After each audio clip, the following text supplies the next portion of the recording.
The Public Library Board meeting. You can attend the meeting here in person on the second floor meeting room in the library, or obtain the recording available on the city's website after the meeting. Is there any public comment? Seeing none. Emily? Here. Mary Beth? Here. Nick? Here. Connie? Here. Adam? Here. Steve? Here. I know Ryan is not here. All right.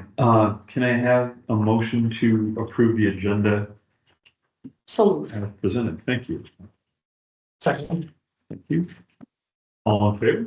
Aye. Any opposed? No, motion passes. All right, the Rochester Public Library Foundation report. So Brenda's not here, but she asked me just to kind of go over her brief report.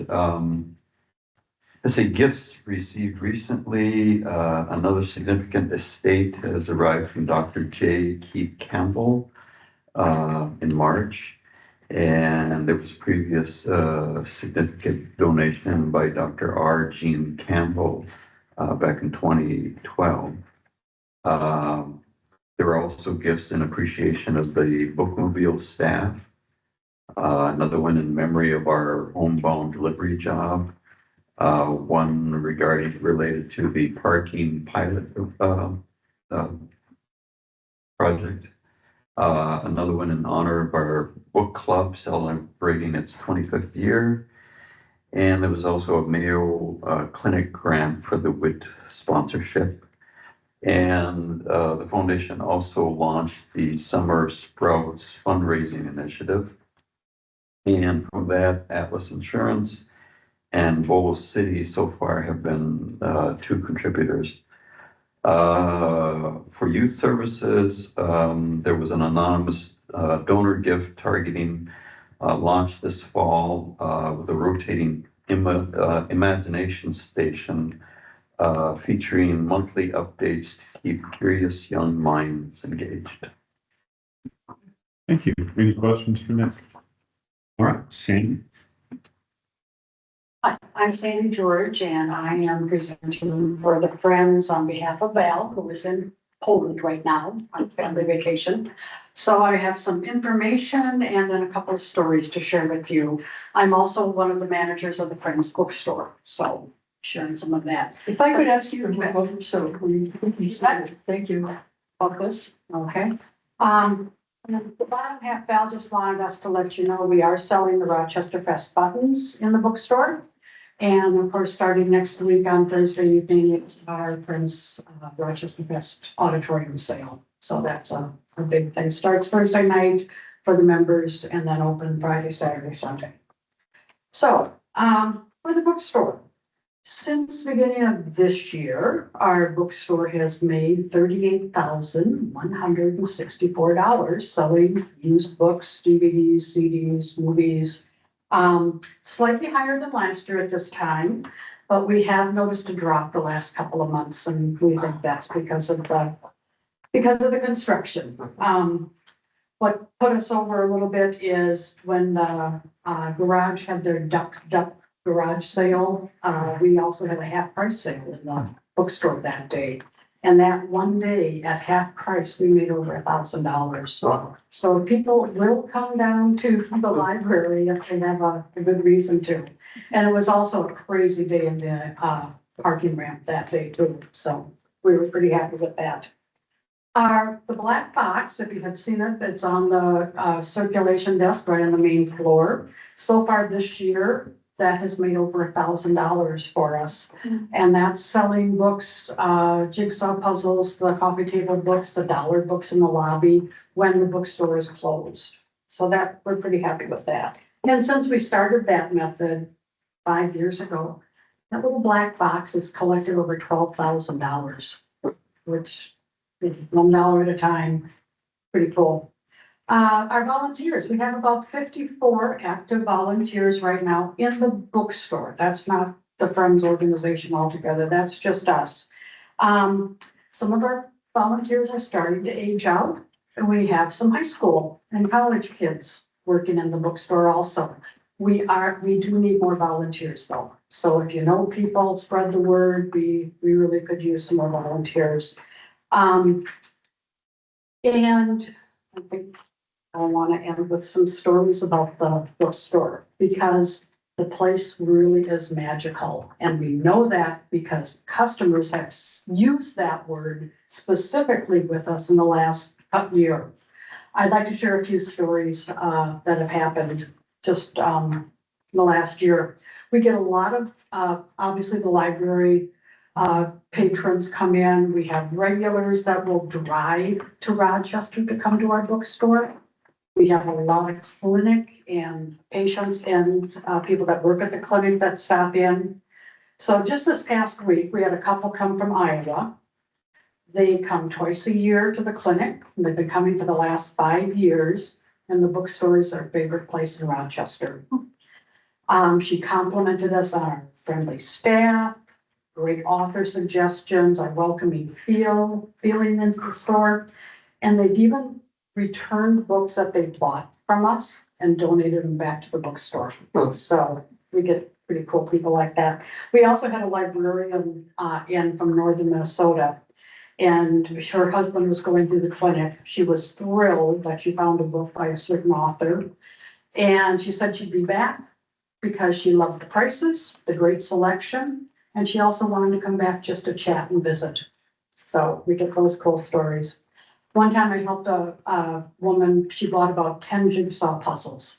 She took them back to Methodist Hospital and distributed them in the different waiting areas. I also had a woman from Texas buy books to drive around and put them in little libraries that she saw around town. So we get some really, really great customers. And one of my favorite stories, we had 2 friends that visit. They're from Iowa. They come together a couple times a year. And they were chatting with one of our regular customers, an older man, and they were laughing, talking in the corner. I didn't quite catch what they were talking about. When the older man came up to buy his books, this woman bought his books for him, and he got teary-eyed. And then her friend bought her books for her, and it kind of cascaded from there. So I just wanted to share some of the things that are happening in the bookstore, and thank you for your support. And it really is a magical place. Thank you. Any questions about the bookstore? Thank you. Welcome. All right, so well, Laura's not here tonight. Just wanted to mention the Selco Directors Advisory Group. We had our meeting this month, and one of the topics was how we count our library service area.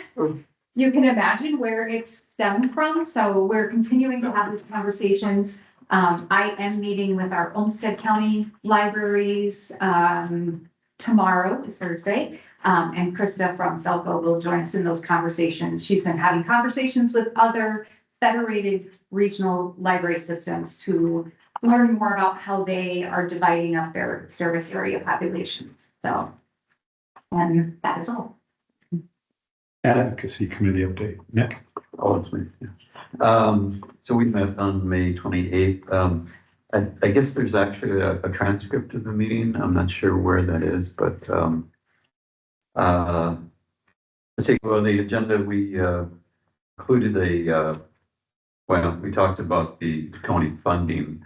I don't know if we're going to get that in this meeting, but and the issues involved that a new funding formula would redistribute resources among Rochester, Stewartville, St. Charles, Pine Island, and Chatfield.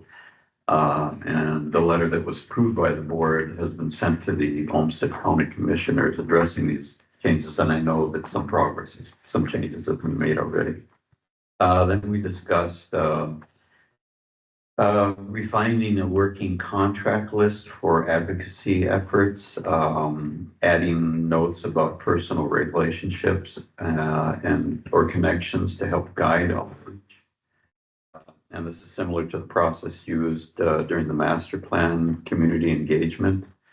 And a new column in that document will be added to track those who on the advocacy have relationships with each contact and additional contacts for local institutions such as RCTC and UMR were also noted for inclusion. And then we talked about the broader issue of sustainable funding, including potential partnerships and support from major local institutions. And we also talked about what constitutes a hard ask, specifically in relationship to Mayo, and specifically more in relationship to its funding priorities, which include access to care and mental health. And we also talked about the fact that we're not looking at Mayo as a vast money cow, but if and when we get to the point of proposing a hard ask, we can construct that in a way that will be a win-win situation for both Mayo and the library, which specifically addresses these two issues, access to care and to mental health, and we have some ideas. We also briefly discussed possible satellite locations in the Northwest and Southeast. We acknowledge that the options are still preliminary and are tied to future planning within the master plan. So that's about it. Any questions for Nick? Thank you. Then can I have a motion to approve the consent agenda? So moved. Thank you. In a second. Awesome. Thank you. All in favor? Aye. Any opposed? Then we are to 2026 Board Foundation and Friends activities. Right, so, there we go.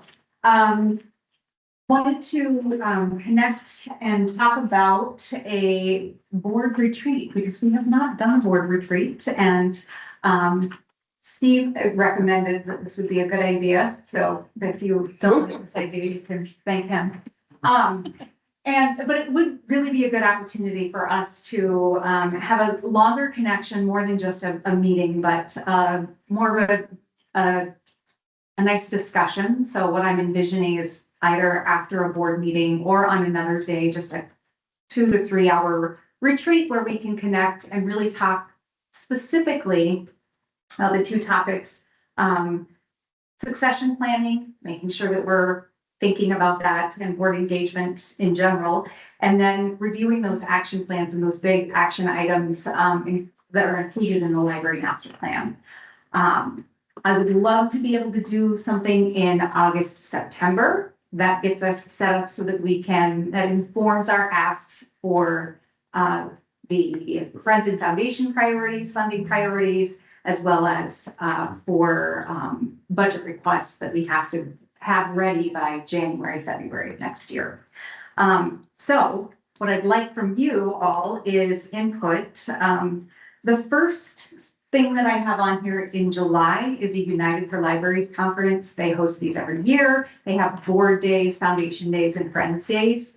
I'm recommending that we participate this year in a better, more meaningful way, and have in person, like a watch party together, do a group viewing session for folks who could make it from the board day, folks from the Friends who could make it on the Friends Day, and folks who could make it together on the Foundation Day.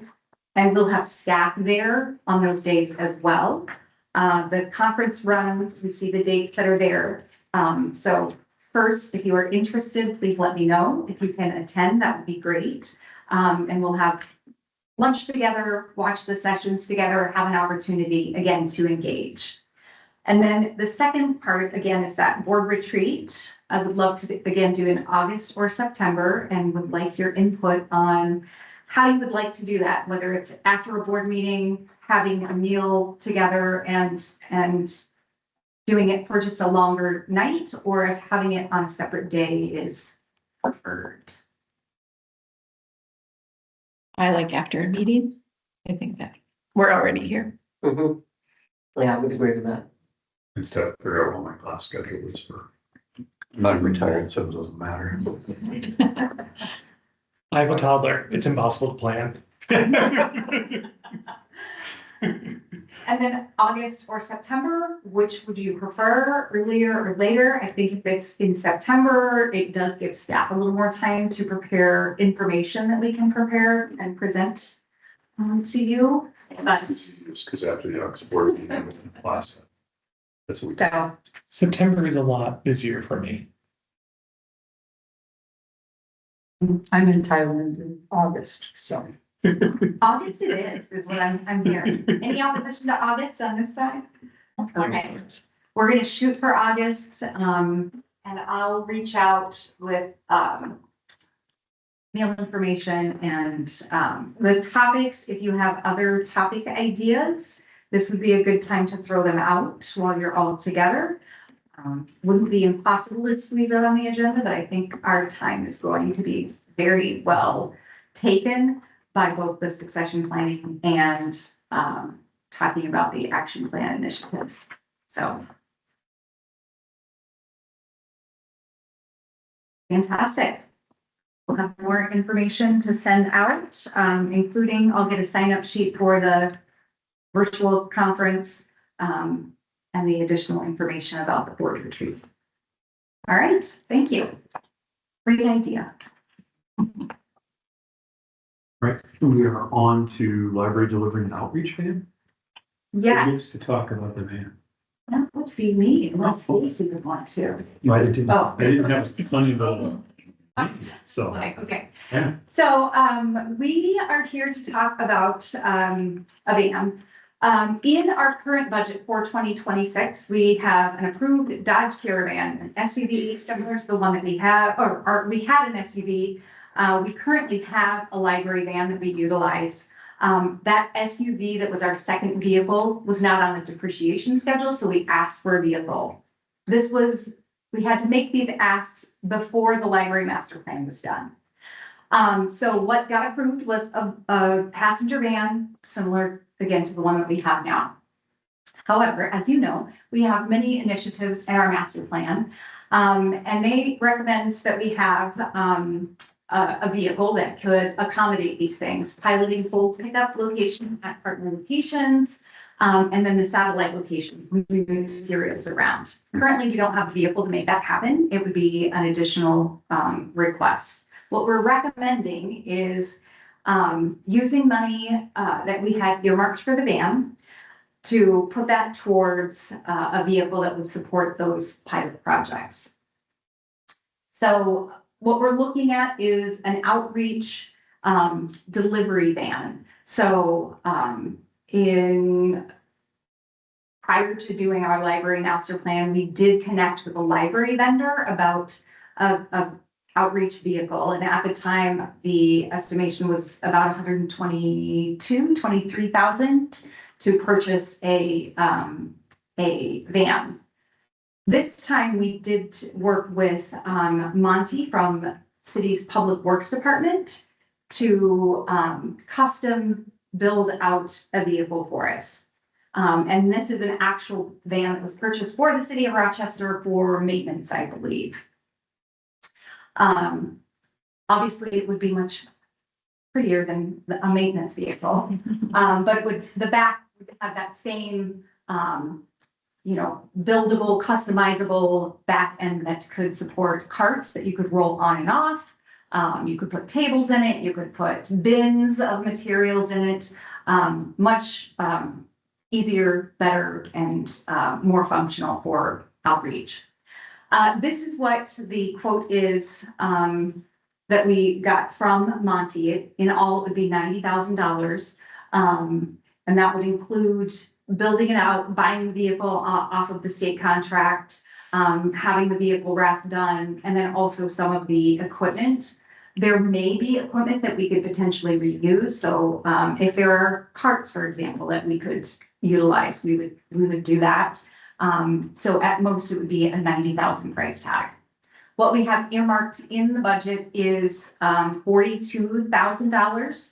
So what we have is a difference of $48,000. And these are the three options that we propose using.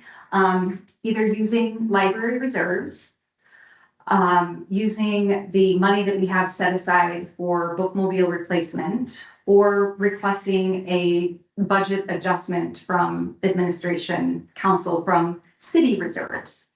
I will tell you that the library does have a healthy reserve budget. Our current reserve is 2.2 million. And so,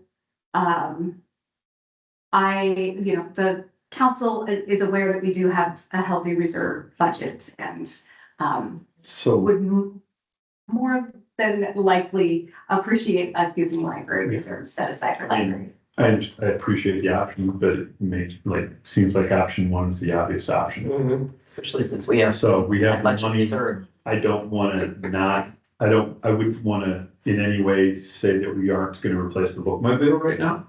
So in option three seems, Unlikely. They will not. that's a good word. That's not the one I was gonna use, but I was fishing for one I could have on date.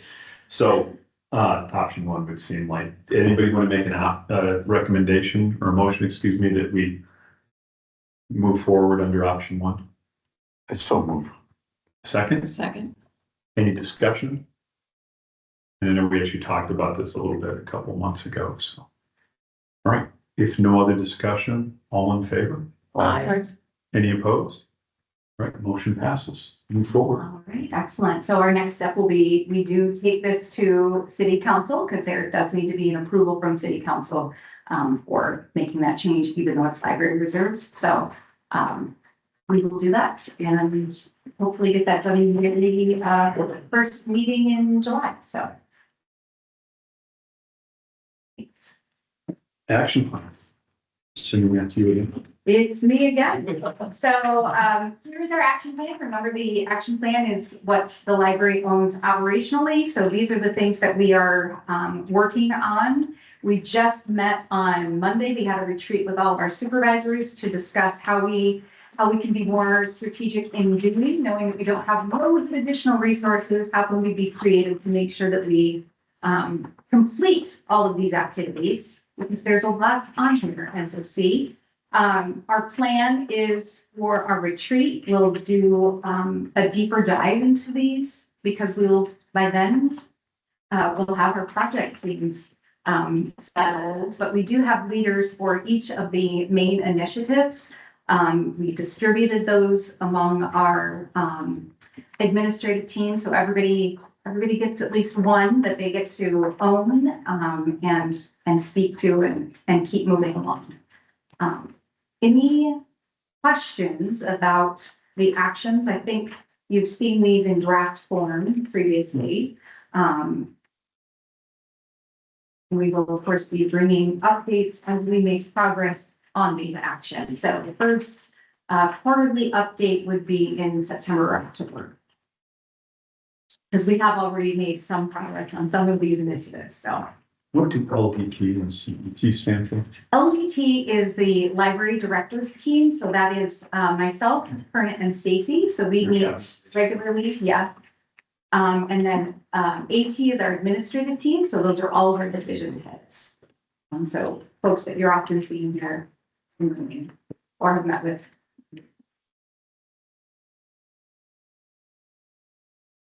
Anybody have any questions? I had to look up what the 6 most common languages in Rochester were. Through this. Oh, those are the ones that are offered in our summer playlist, which thank you, Stacy, for bringing everyone a summer playlist so you can all participate. Is there anything you want clarification on as far as some of the tactics? You can really not see, maybe try to see.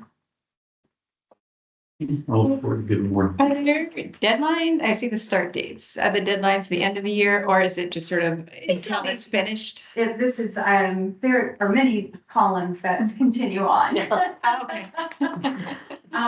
So a lot of them are starting this year and not necessarily ending this year, but the parking pilot assessment, that will be Yeah. done before this year. It will be brought to you in September or October for your review. So, a lot of these things, we do have deadlines for, a lot of these that are this year as I'm looking at them. So, you'll see a lot of progress before the end of the year.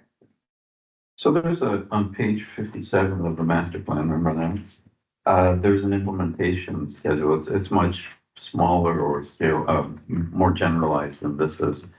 So I guess in my head, I'm trying to marry this with this. Yeah, so the library master plan gives us that, those recommendations, and then we're gonna have to implement. So there are gonna be dates that will be slightly different. There may be, tactics or activities that are slightly different than are recommended. We're really bound a lot by funding and what we can make possible with what we have. So, At the moment, at the yeah. moment. yeah, Yeah, so this is fleshing that out quite a lot. yes, And if you have a schedule and it turns out that, well, this isn't gonna work right now, we'll have to make adjustments, right? yeah, that will be something that would be brought up to the board. Yeah. Strategic decision. Any other questions? All right. Any questions or answers? I guess we give questions, you use answers, or we do it the other way around? The board have any questions for the staff? All right, then could I have a motion to adjourn? Someone, Second. All in favor? I, Thank you, everybody. Nice. Class is nice. Look at that.